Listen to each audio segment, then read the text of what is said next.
touch the body because now it's a crime scene. They're like, you know, so now I'm like, all right. So he's here, and about 6-7 feet over here there's a hole in the ground. It looked like somebody pushed a bowling ball into the ground. And I'm like, what the hell is that? And then, oh, somebody over there, go over there. His brains are on a headstone like 40 feet away.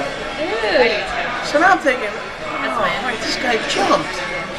So I'm like looking at him like, he didn't jump, he Carl Lewis. It was about 50 feet from the edge of the building. This 19 Rect is about probably 25 stories tall.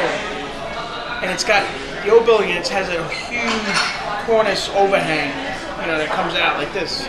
I mean, this guy, he jumped.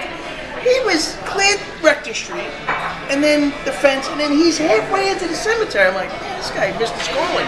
Should have went for the long jump. And so he jumps, and I figured it out. What happened? And right where the head is, if you look, there's an old,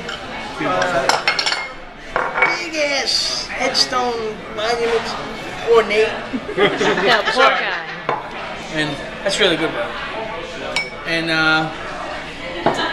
what happened was he came down, and the top of this thing has a ferrule on it, a very ornate ferrule. He came down, he hit, and he must have said, "This is gonna hurt." Boom! He hits the thing, breaks it off, but it 180-degree turn. Now he's doing a head dive right into the ground. So now, brains shoot out, hit the headstone.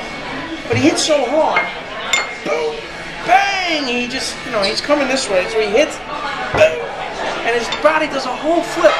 But now, because everything's out of his head, his head's like an empty sock. And he flips over, and just before he lands, the skin just falls underneath like this. And he's like, that's what happened. And I didn't have a camera, nothing. I'm like, Jesus Christ, how are you gonna explain this? You don't have a gun. I said, how am I gonna explain this? And it took me like 20 minutes to figure it out. So, why do you get called out for deceased? They don't call the coroner. Well, it just came over as a dead person in a cemetery. It's not your average call. They figured, all right, send everybody. And it ended up being a suicide.